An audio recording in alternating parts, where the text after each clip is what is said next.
Եվ ընդհանրապես միշտ փոշմանում ես ճշմարտության անունից։ Ինձ համար լրագրությունը սեփական լեզվով խոսելու միջավայր էր։ Ուզում եմ հասկանալ ձեր հերոսները իրական մարդիկ են, թե իրական տիպ։ Այսպիսի մտքեր հերոսները միշտ իրական մարդիկ են։ Ես վախենում էի այն սիրուց, որ զգում եմ երեխաների հանդեպ։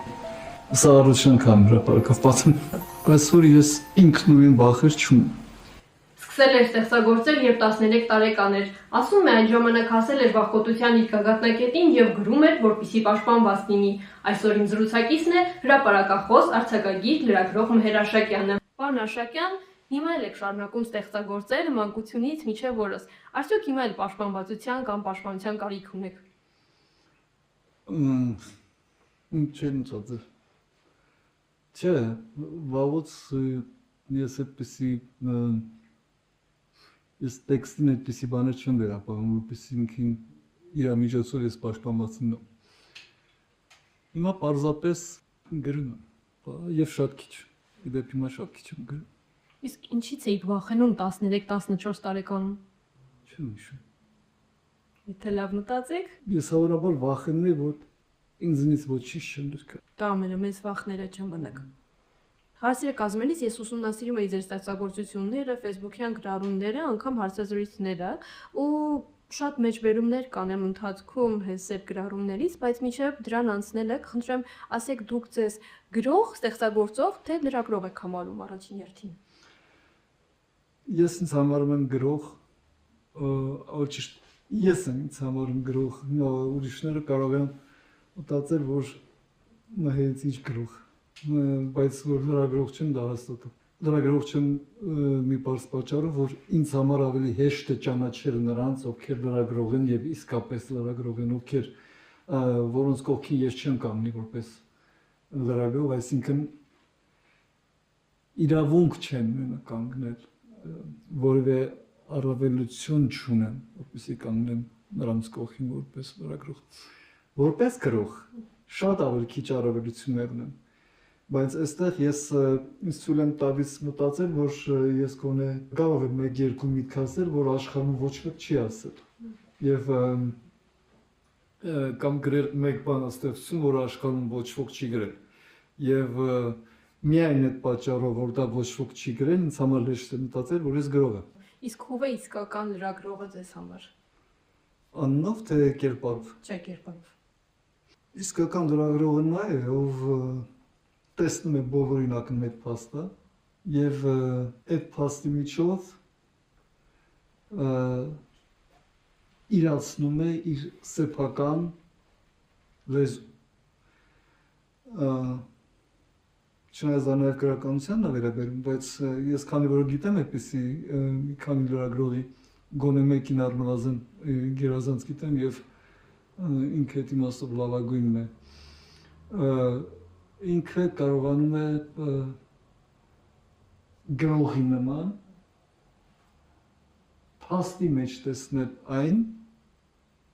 ակնհայտ փաստի մեջ տեսնել այն, ինչ մյուսները չեն կարողանում տեսնել։ Նշեցիք գիտեք մեկին, բայց այսօրվա իրականության համար մեկը քիչ չէ, իսկական լրագրող լինելու։ Այդ մեկ հոգին ընդհանրապես իսկական լրագրող ձեզ համար։ Քիչ է գուցե, բայց քանի որ ես չգիտեմ այդ չափանիշը քիչի ու շատի, ես չեմ կարող ասել ինքը դա լավ է, որ քիչ է, դա վատ է, որ քիչ է, որովհետև շատ բան է փոխվում այս աշխարհում եւ նույնիսկ ես չգիտեմ, լավ որ այդպիսի լրագրող կա, թե լավ չի, որ այդպիսի լրագրողը մի հոգի է, կամ լավ թող լինի 2-3 հոգի։ Դուք ասում եք, որ ձեզ իսկական լրագրող չեք համարում կամ լրագրող ընդհանրապես չեք համարում, բայց լրատվության մեջ եք, եթե չեմ սխալվում, 1995 թվականից, ու ի՞նչն է ձեզ պահել այս ընթացքում հենց լրատվության մեջ։ Ինչու այստեղ։ Այն ինչ որ քիչ առաջ ասեցի ուրիշի մասին, ես ահավոր սիրում էի ստեղծել ինֆորմացիոն լեզու։ Ինձ համար լրագրությունը սեփական լեզվով խոսելու միջավայր էր։ Որքան տարօրինակ է, օրինակ Այն ամենին ինձ համարելով գրող, ես չեմ համարում, որ որպես գրող ես ունեմ իսկապես սեփական լեզու, չեմ համարում։ Բայց ժուրնալիստիկայում ես նման մի քանի փորձ արել եմ եւ նման մի քանի փորձ հաջողվել է։ Իսկ դժվար չէ գեղարվեստական գրիչ ունենալ, բայց գրել լրատվական նյութեր։ Չէ, իրականում շատ հեշտ է։ Շատ ավելի վատ է ունենալ լրագրողական շատ ավելի դժվար է լինելով լրագրող փորձել մտնել գրականություն։ Դա շատ ավելի դժվար է։ Դուք հիմա Արային հեռուստաընկերությունում որպես խմբագիր եք աշխատում ու երբ ընդունվել եք աշխատանքի, ես տեսա լրատվամիջոցներից մեկը գրել էր, որ եւս մեկ անձ Հանրայինում պաշտոն ստանալով կորցրեց իր ազատությունը։ Ուզում եմ ասեք, ինչ է ձեզ համար ազատությունը, որ արդյոք դուք կորցրել եք Հանրայինում այդ ազատությունը։ Ընդհանրապես ես փորձեմ ձևակերպել ինչ-որ մի բան։ Եթե ես ունեմ վախի զգացում սեփական ազատությունը կորցնելու, ես կունենամ այդ վախի, այսինքն ես կվախենամ։ Ես հիմա չունեմ վախի զգացում։ Ես չգիտեմ, նավ ինձ ասաց, որ ինքը կորցրեց իր ազատությունը։ Ես չգիտեմ թե դրանից առաջ այդ ինչ եմ ունեցել, որ հիմա կորցրել եմ։ Ես պարզապես ես ազատություն չեմ կորցրել, այդպես ասեմ։ Չեմ կորցրել, որովհետև տարածությունս չի սահմանափակվել, մտածողությունս չի սահմանափակվել, չնայած մտածողության չի սահմանափակվել վրա, ուզում հասկանամ իբր դա ինչ մի դիապազոն էր մտածողության, որը չի սահմանափակվել, բայց համենայն դեպս այն ինչ կա չի սահմանափակվել։ Եղել է ձեր լրագրողական գործունեության ընթացքում մի այնպիսի դեպք, երբ ցանկացել են ձեր լրության համար վճարել ձեզ։ Իհարկե, Կհիշեք այդ դեպքը։ ես ավելին ասեմ, դա ասելու բան չի։ Եղել է դեպք, որ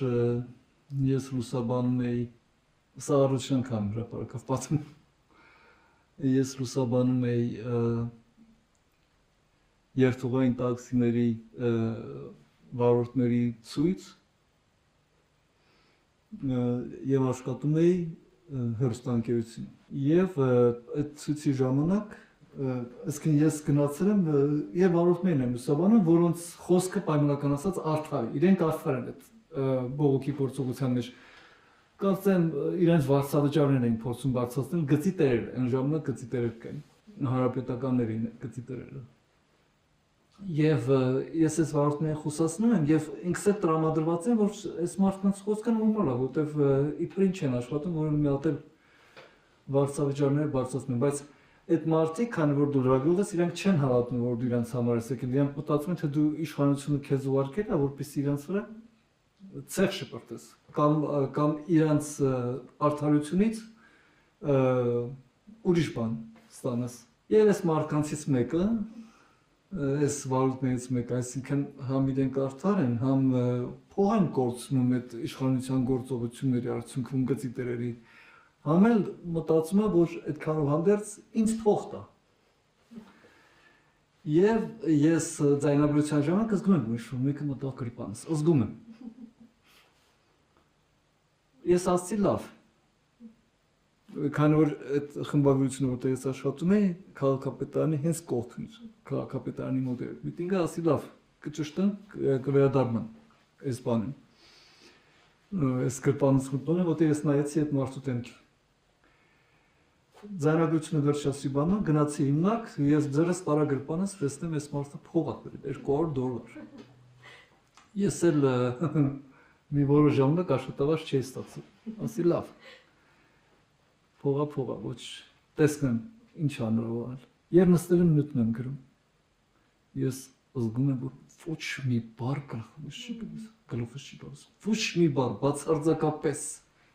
Ինձ որ մոտենում են խոսում են ինձ հետ, ես զգում եմ, որ չեմ կարողանում խոսեմ ինձ հետ, ոչ մեկին չեմ կարողանում պատասխանել։ Մի խոսքով աշխարհը շուռ է եկել, հասկանում ես։ Փոխվել են արժեքները։ Չէ, արժեքները չեն փոխվել, вообще աշխարհը չկա։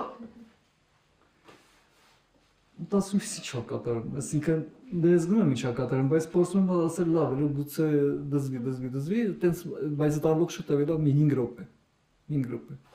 Ես հասկացա, որ չէ, ինչ-որ մի բան սխալ է գնում եւ հավանաբար սա մինչեւ կյանքի վերջ սխալ կգնա։ Վեր կացած սուսուփուսոյի ոչ մի ոչինչ չասեցի։ Գնացի այդ մարդուն գտա, բողոքի գործողությունը դեռ շարունակվում է։ Ասի դուք ես փոյտ եք, ճիշտ է, ասացա։ Ասի դա վերցրեք դեր տվասկոնը եւ ոչ մի քիչ չանեք։ Հիմա ես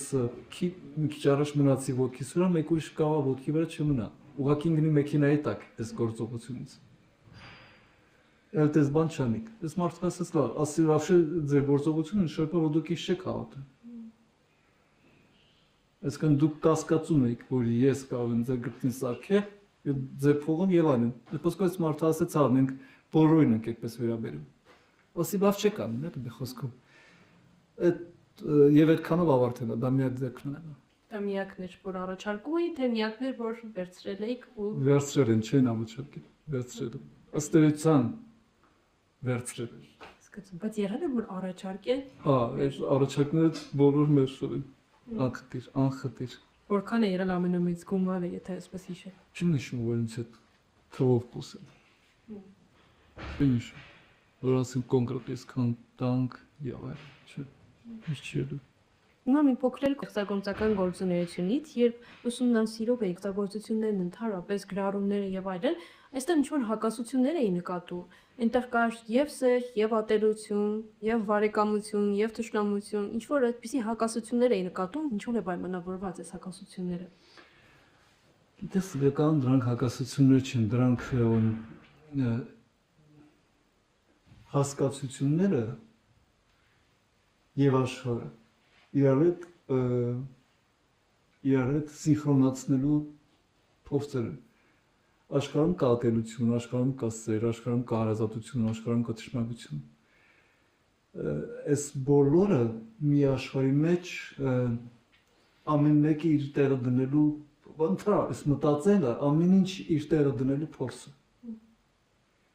Գրելը ամեն ինչ իր տեղը դնելու փորձը, չնայած գրականությունը ավելի շատ երևակայություն է եւ ինքը աշխարհը այսպես ասած ընդլայնելու գործողություն է, բայց այնուամենայնիվ միևնույն է, ինքը ամեն ինչ իր տեղն է դնում եւ մտածողությունները պիսին է, ամեն ինչ իր տեղը դնել։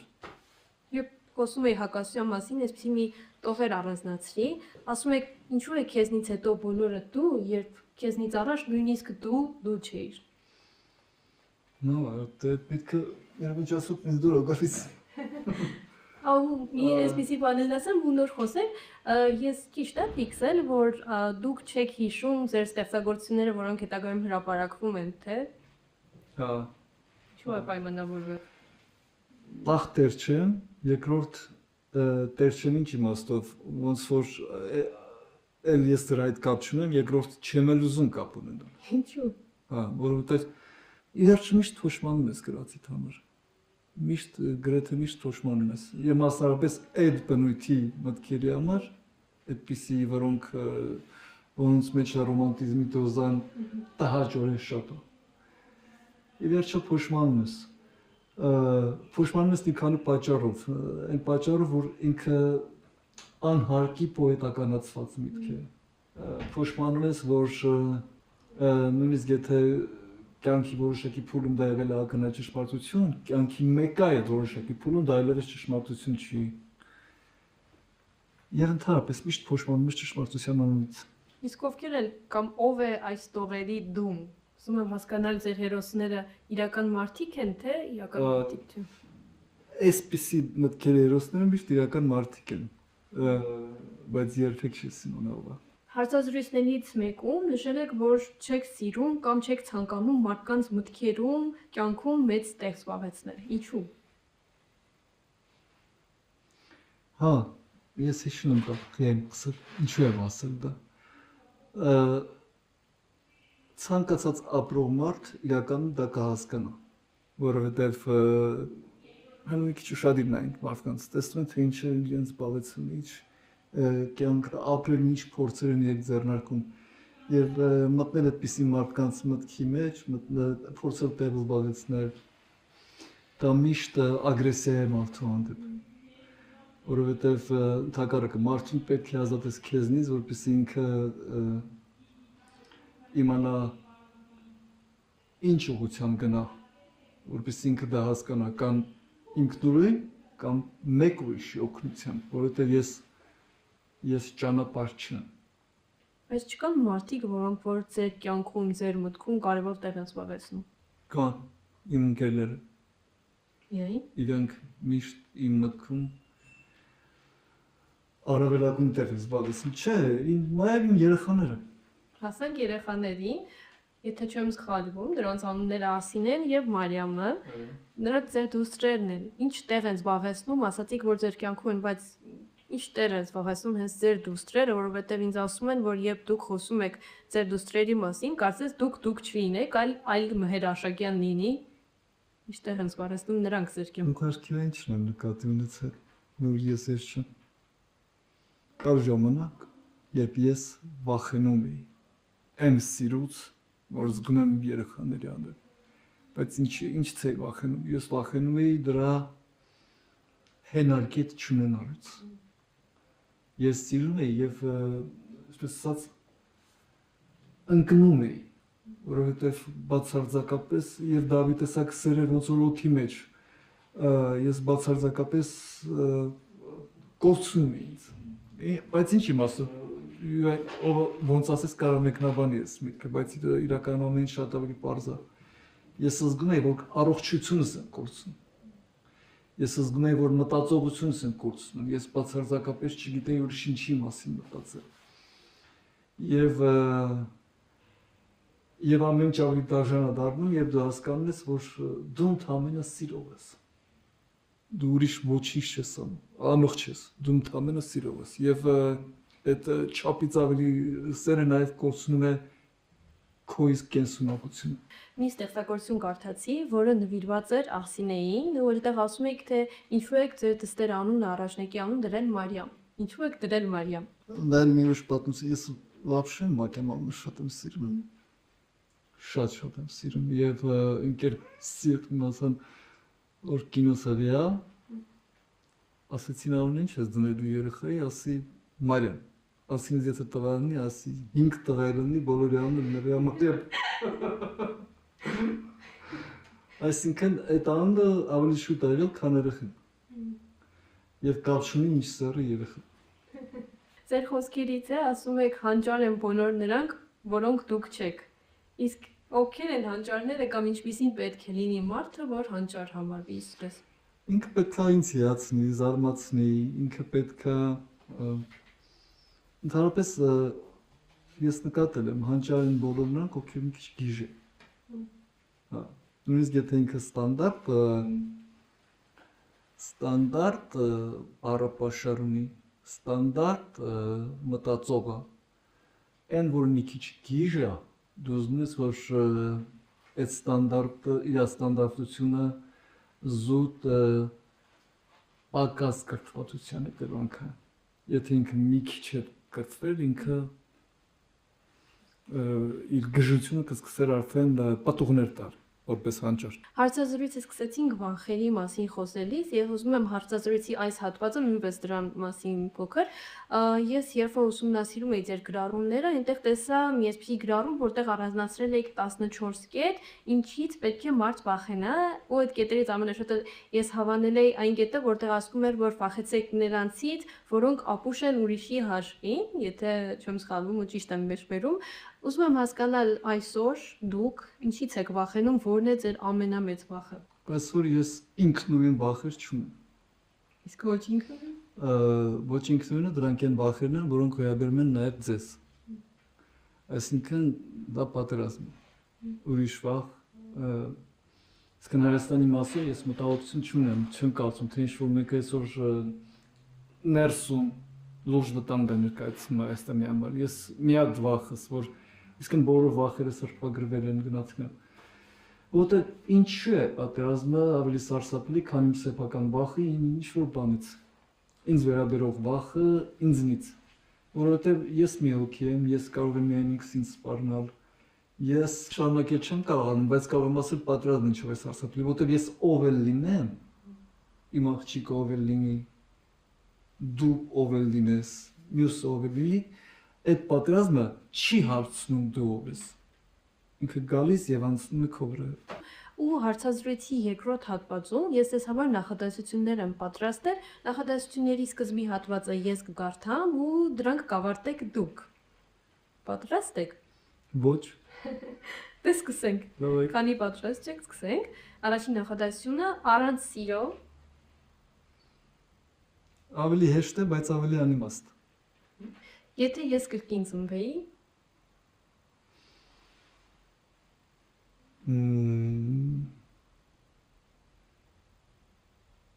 Չի ուզել լինել մեր աշխուկին։ մարդկության ամենամեծ թերությունը ըստ Հա, մարդկության։ Вообще մարդկությունը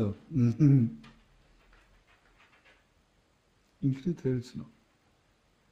Բայց դա նաև առօրինություն։ իմ ամենամեծ թերությունը։ Այսինքն ոչ թե իմ, այլ Դա հա։ Իմ ամենամեծ թերությունը հնարավորինս